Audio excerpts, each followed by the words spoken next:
Join Real Concept Institute. This is #1 institute for entrance test preparation. Here you can prepare for BBA, BCom, Law, PCA, and various entrance exam. Join us today and get 25% discount. Call us 9899382196. नमस्कार सभी को, स्वागत है आप सभी का हमारे YouTube channel पे। आज हम करने वाले हैं 12th political science book number 1 का चैप्टर नंबर 2, जिसका नाम है the end of bipolarity. Fine class, end of bipolarity. And मतलब होता है अंत, बाय मतलब होता है टू, पोलैरिटी यहाँ पे बोला गया है यूएस और यूएसएसआर को। तो यहाँ पे हम देख पढ़ेंगे कि कैसे पूरा जो वर्ल्ड हमारा पहले था बाइपोलर, वो कैसे कन्वर्ट हुआ है यूनिपोलर में। Done class. इसी के साथ साथ हम यहाँ पे पढ़ने वाले हैं टोटली चैप्टर जो है आपका यूएसएसआर के ऊपर बेस्ड है। इस चैप्टर में आपका अरब स्प्रिंग ऐड हो गया है और इस चैप्टर में आपके यूएस हेजेमनी के भी कुछ पार्ट्स जो हैं ऐड हुए हैं, वो हम लोग इसी चैप्टर में कवर करने वाले हैं। तो ये चैप्टर की शुरुआत जो होती है वो 1 मार्क क्वेश्चन से होती है, जो पूछता है कि what is the meaning of socialist block. Socialist block क्या था, ठीक है ना।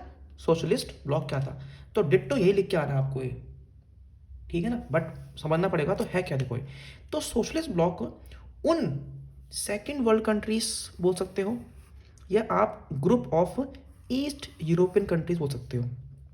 ये क्या था, द सेकेंड वर्ल्ड कंट्रीज और the group of east European countries.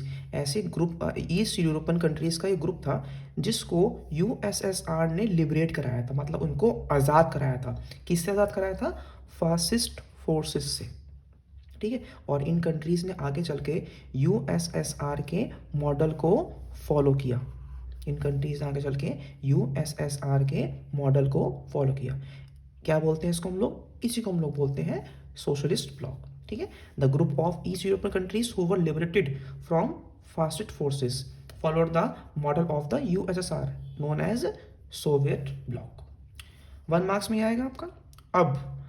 अब आगे चल के जो हम पढ़ेंगे मोस्ट इंपॉर्टेंट है ये, और गारंटी है यहाँ से 4 नंबर में या 6 नंबर में क्वेश्चन बनेगा ही बनेगा। गारंटी के साथ बोल रहा हूँ, बनेगा ही बनेगा। तो ये जो टॉपिक है आपका जो हम पढ़ने वाले हैं, इसको बहुत सीरियसली पढ़ना, ठीक है। देखो भाई, रशियन रेवोल्यूशन बोल सकते हो आप, रशियन रेवोल्यूशन या फिर सोशलिस्ट रेवोल्यूशन कब हुआ था, 1917 में। और ये जो रेवोल्यूशन था, इसने सोशलिज्म को माना था बेस्ट, और ये जो रेवोल्यूशन था ये अगेंस्ट था कैपिटलिज्म के, ठीक है। 1 मार्कर यहाँ से बन गया आपका कि कब हुआ था रशियन रिवॉल्यूशन या फिर सोशलिस्ट रिवॉल्यूशन, कब हुआ था, 1917 में। यहाँ से जो क्वेश्चन आपसे पूछा जा सकता है 4 मार्क्स में या 6 मार्क्स में, वो पूछ सकते हैं what are the features of USSR. Soviet union के फीचर्स क्या थे जो उसको यूएस से अलग बनाते थे, क्या थे फीचर्स। तो first feature is 1 party system, यानी कि यूएसएसआर में सिर्फ कम्युनिस्ट पार्टी का रूल था, ठीक है। वहां के जो हेड थी वो कम्युनिस्ट पार्टी थी। वहां पे अपोजिशन के लिए कोई भी जगह नहीं थी, समझे, वहां पे कोई जगह नहीं थी।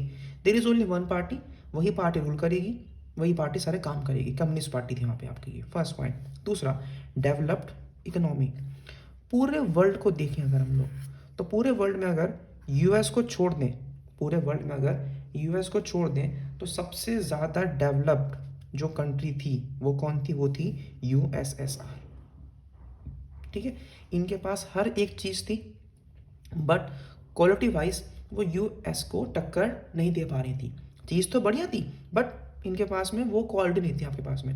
इनके पास में बढ़िया कम्युनिकेशन सिस्टम था, इनके पास में बढ़िया ट्रांसपोर्टेशन सिस्टम भी था, बट फिर भी वो टक्कर यूएस को नहीं दे पा रहा था उन टर्म्स में, क्वालिटी के टर्म्स में आपका ये। दूसरा, मिनिमम स्टैंडर्ड ऑफ लिविंग, ठीक है। फूड, शेल्टर, एजुकेशन, हेल्थ, ये होती हैं बेसिक चीज़ें, यानी कि मिनिमम स्टैंडर्ड ऑफ लिविंग। तो ये इनके पास थी, ये वहाँ की कम्युनिस्ट गवर्नमेंट जो है वो उनको प्रोवाइड करवा रही थी आपकी ये। साथ ही साथ की चीज़ देखें कि यहाँ पे एक पिन से लेकर एक कार तक की प्रोडक्शन होती थी, मतलब ये सारा काम जो है वो खुद करने में बिलीव करते थे आपका ये।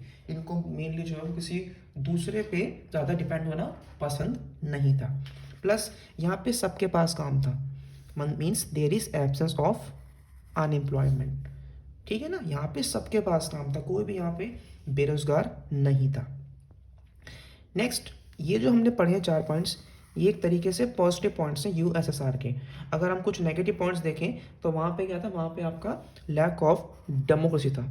मतलब वहाँ पे देखो, मैंने शुरू में बताया था आपको कि वो जब वो खिलाफ थे कैपिटलिज्म के, तो वो डेमोक्रेसी को पसंद आपका करते नहीं थे। मतलब वहाँ पे एक तरीके से आपको बोलने की इंडिपेंडेंस थी, यानी कि absence of freedom of speech थी। वहाँ पे किसी को अलाउ नहीं था कुछ खोल के बोलना।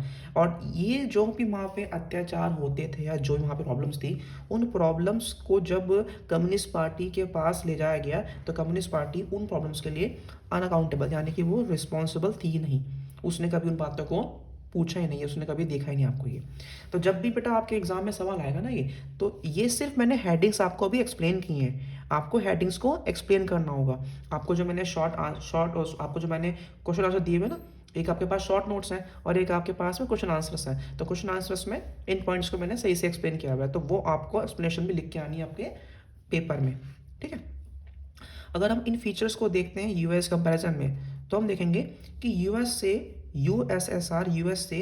टेक्नोलॉजी में काफ़ी पिछड़ा हुआ था।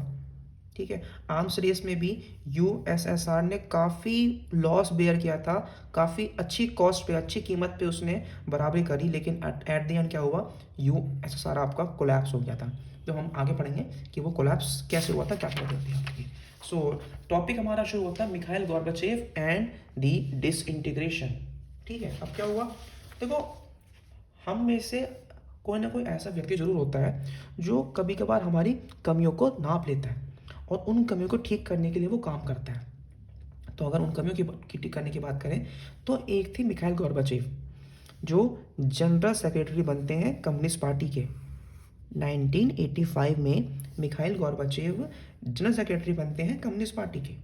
और मिखाइल गॉर्बाचेव यूएसएसआर को रिफॉर्म करना चाहते हैं। मिखाइल गॉर्बाचेव यूएसएसआर को रिफॉर्म करना चाहते हैं। अब सवाल है क्यों करना चाहते हैं, ठीक है ना, यूएसएसआर में रिफॉर्म्स जरूरी क्यों थे, क्या लॉजिक था। तो सबसे लॉजिक तो बड़ा था, वो क्या था आपका, to keep the USSR abreast of information and technological evolution taking place in the west। Western countries में जो क्रांति आ रही थी टेक्नोलॉजिकली, ठीक है ना, आईटी सेक्टर में जो वेस्ट कंट्रीज में आईटी सेक्टर में जो क्रांति आ रही थी, उस क्रांति के बराबर यूएसएसआर को लेके आना। मतलब अगर ग्राफ देखें तो ये यूएस है, तो इसके बराबर किसको रखना, यूएसएसआर को, और उसको बराबर रखने के लिए रिफॉर्म्स बहुत ज़रूरी थे। दूसरा, रिफॉर्म्स इसलिए चाहिए थे क्योंकि मिखाइल गॉर्बाचेव वेस्टर्न कंट्रीज़ के साथ में अपने रिश्तों को नॉर्मलाइज करना चाहते थे और वो सोवियत यूनियन के अंदर डेमोक्रेसी को लाना चाह रहे थे। ठीक है, वो वहाँ पे यूएसएसआर को डेमोक्रेटाइज करना चाह रहे थे। ठीक है ना। अब तीसरी बात ये भी थी कि जो ईस्ट यूरोपियन कंट्रीज़ थी, यूएसएसआर में जो ईस्ट यूरोपियन कंट्रीज़ थी, उन्होंने अपनी गवर्नमेंट के खिलाफ, यानी कि जो सोवियत गवर्नमेंट थी, जो कम्युनिस्ट पार्टी थी, उसके खिलाफ ही प्रोटेस्ट करने स्टार्ट कर दिए थे, क्योंकि वो बिल्कुल भी हैप्पी उससे नहीं थे। तो मिखाइल गॉर्बाचेव ने देखा कि जब देश में इतनी प्रॉब्लम्स हो रही हैं, हम पीछे हो रहे हैं, तो उन्होंने बोला चलो हम रिफॉर्म्स करते हैं। तो मिखाइल गॉर्बाचेव ने 2 रिफॉर्म्स किए। फर्स्ट कौन सा किया, ग्लासनोस्ट, फिर कौन सा किया, पेरेस्ट्रोइका। अगर हम बात करते हैं ग्लासनोस्ट की, ग्लासनोस्ट का मतलब होता है ओपननेस, यानी कि वहाँ पे पहले लोगों के पास में नहीं थी फ्रीडम, अब उनको फ्रीडम मिल चुकी थी। उनको मिल गई थी फ्रीडम ऑफ स्पीच, मिल गई थी, उनको मिल गई थी फ्रीडम ऑफ मीडिया। जब उनको ये सब मिला तो उन लोगों ने बोलना शुरू किया कि भैया इतने सालों से हम कम्युनिस्ट पार्टी को फेस कर रहे थे, कम्युनिस्ट पार्टी ने हमारे साथ में बहुत बुरा किया हुआ है। नेक्स्ट क्या होता है, पेरेस्ट्रोइका। मतलब पेरेस्ट्रोइका में इलेक्शंस करवाए गए, बोला कि इलेक्शंस होंगे, और साथ ही साथ इन्होंने जो तक वहाँ की जो स्ट्रक्चर था, जो मतलब टोटली आपका स्टेट गवर्नेंस बेस्ड था। इन्होंने बोला कि वहाँ पे उसको हम लोग अब रीस्ट्रक्चर करेंगे, यानी कि हम लोग अब वो प्राइवेट कंपनीज को वहाँ पे अब थोड़ा सा बढ़ावा देंगे। जब दोनों रिफॉर्म्स हुए तो ये रिफॉर्म्स होने से पब्लिक को काफ़ी इंडिपेंडेंस मिल गई थी और पब्लिक को काफ़ी, एक तरीके से बोलते हो, फ्रीडम मिली थी, उनके पास काफ़ी चॉइस थी अब। लेकिन इन रिफॉर्म्स थे जो कम्युनिस्ट पार्टी के लीडर्स थे उनकी पावर्स छिन गई थी, उनकी पावर्स कम हो गई थी, इसलिए इन रिफॉर्म्स से पीपल खुश थे और कम्युनिस्ट पार्टी के लीडर्स अनहैप्पी थे। तो हुआ क्या, हुआ ये कि आगे चलकर कम्युनिस्ट पार्टी के लीडर्स ने कूप कर दिया। कूप मतलब होता है तख्ता पलट कर दिया, यानी कि रिफॉर्म्स बैन ही कर दी एक तरीके से। और इस रिफॉर्म को बैन करने के खिलाफ जो सबसे पहले लीडर कूदा वो कौन था, वो था बोरिस येल्त्सिन। बोरिस येल्त्सिन ने इस कूप को अपोज किया। उन्होंने बोला नहीं, बदलाव जब हो चुके हैं तो उन बदलाव के प्रति अब हम चेंज नहीं होंगे, वही रहेंगे आपके ये। The Russian republic where Yeltsin won the popular election began to shake off centralise control. ठीक है ना, अब पूरे देश में क्रांति हो शुरू हो गई थी आपकी ये, मतलब कोई भी कम्युनिस्ट पार्टी के पुराने चीज़ों को चाहता ही था कि जैसा था पुराना वैसे दोबारा हुआ पाए। ठीक है, power began to shift from Soviet centres to republics. अब कम्युनिस्ट पार्टी से पावर छीन के रिपब्लिक्स के हाथों में जा रही थी। ठीक है ना, स्पेशली इन मोर जो कंट्रीज यूरोप के पार्ट में थे ना, सोवियत यूनियन के आपका इस यूरोप में थी वहाँ पे एक्स्ट्रा, उन्होंने खुद को एक सॉवरन स्टेट के रूप में देखा आपका ये। अब हुआ क्या, हुआ ये कि आगे चल के बोरिस येल्त्सिन की लीडरशिप में रशिया, बेलारूस और यूक्रेन, इन्होंने बोल दिया कि भैया अब यूएसएसआर जो है वो बैन हो चुका है, कम्युनिस्ट पार्टी बैन हो चुकी है और हम अब आप सबको इंडिपेंडेंस दे रहे हैं। हम अब खुद को एक इंडिपेंडेंट कंट्री डिक्लेयर कर रहे हैं। We are not a part of USSR. और इन्हीं कंट्रीज ने आगे चल के, इन 3 कंट्रीज तक चल के आगे कैपिटलिज्म एंड डेमोक्रेसी को अडॉप्ट कर लिया। ठीक है, और इन तीनों कंट्रीज ने क्या किया, इन तीनों कंट्रीज ने यूएसएसआर को जो ख़त्म कर दिया तो उसकी प्लेस पे उन्होंने एक नया ग्रुप बनाया जिस ग्रुप का नाम था कॉमनवेल्थ ऑफ इंडिपेंडेंट स्टेट्स, यानी कि CIS इन्होंने फॉर्म किया। ठीक है ना, declaration of disintegration of USR and formation of commonwealth of independent states came a surprise to other republic. इन्होंने, इन तीनों ने मिलकर ये बनाया, CIS बनाया और उन्होंने सबको बोला कि आप भी अब इसको ज्वाइन करो कि अब यूएसएसआर जो है वो खत्म हो चुका है, वो आपका बैन हो चुका है आपका ये। ठीक है, अगर हम रशिया की बात करें तो रशिया जो है वो यूएसएसआर का उत्तराधिकारी मान लिया गया। जो यूनाइटेड नेशन सिक्योरिटी काउंसिल में सोवियत यूनियन की सीट थी वो रशिया के पास आ चुकी है और रशिया ने इसके बिहाफ पे अब सारी इंटरनेशनल ट्रीटीज को जो है वो अब एक्सेप्ट कर लिया था।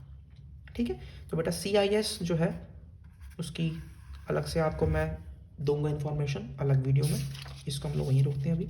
अब सवाल यहाँ पे आता है, ये हम लोगों ने पढ़ लिया, सवाल हमारे पास में आता है कि यूएसएसआर जो है वो डिसइंटीग्रेट क्यों हो गया, इतनी बड़ी कंट्री थी। तो आपसे पूछ सकते हैं व्हाई डिड यूएसएसआर डिसइंटीग्रेटेड, या फिर कोलैप्स, या फिर रीजंस क्या थे, फैक्टर्स क्या थे, कॉजेस क्या थे यूएसएसआर की डिसइंटीग्रेशन के। तो हर कंट्री में देखो, हर पहला पॉइंट क्या आता है, हर कंट्री में पॉलिटिकल और इकोनॉमिक इंस्टीट्यूशन होती हैं। अगर इन दोनों इंस्टीट्यूशंस में ही इंटरनल वीकनेस आ जाएगी तो जनता की इच्छाओं को ये पूरी नहीं कर पाएंगे, इकोनॉमी बिल्कुल रुक जाएगी। और वही हुआ था कहाँ पे, वही हुआ था आपका यूएसएसआर में। यूएसआर में इन दोनों इंस्टीट्यूशंस में इंटरनल वीकनेस थी, मतलब आपसी वहाँ पे कमजोरी थी, अंदरूनी कमजोरी थी, जिस कारण जनता की इच्छाओं को ये पूरा नहीं कर पाए और अल्टीमेटली यूएसएसआर जो है वो कोलैप्स हो गया, इकोनॉमी रुक गई थी आपकी ये। नेक्स्ट पॉइंट, हम जनता को टैक्स पे करते हैं। मैंने आपको पढ़ाया था चैप्टर 1 में कि दोनों कंट्रीज के बीच में आर्म्स रेस थी। ठीक है, तो यूएसएसआर ने क्या किया, यूएसएसआर ने मिलिट्री पे और जो छोटी छोटी कंट्रीज उसको ज्वाइन करी थी उसकी डेवलपमेंट पे काफ़ी पैसा खर्च कर दिया। और इतना अंधा हो गया था यूएसआर, इतना उसने पैसा खर्च कर दिया था दूसरों पे और अपनी मिलिट्री के ऊपर कि उसको अपनी खुद की जनता नज़र नहीं आई। अल्टीमेटली क्या हो गया, जनता ने प्रोटेस्ट करना स्टार्ट किया और जनता ने यूएसएसआर को पूरा तोड़ दिया। Next point, awareness among citizens about economic advancement of west. USSR की जो कम्युनिस्ट पार्टी थी वो शुरू से बोलते रही कि जो यूएसएसआर है ना वो बहुत ऊपर है, कितना देखो कितना ऊपर जा रहा है ये। ठीक है, लेकिन कहानी ये थी कि यूएस इनसे बहुत ऊपर था।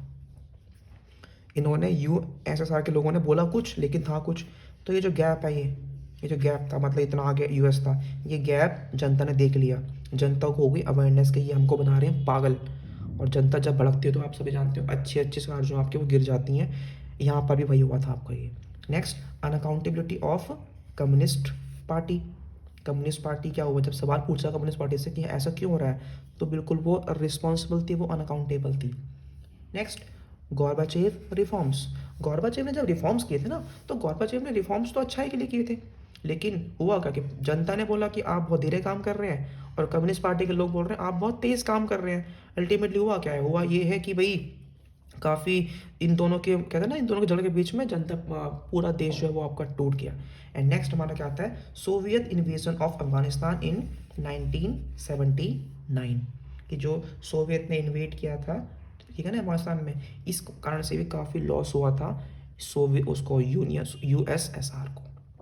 Done class. तो देखो ये हमने अभी पार्ट 1 करा अब तक।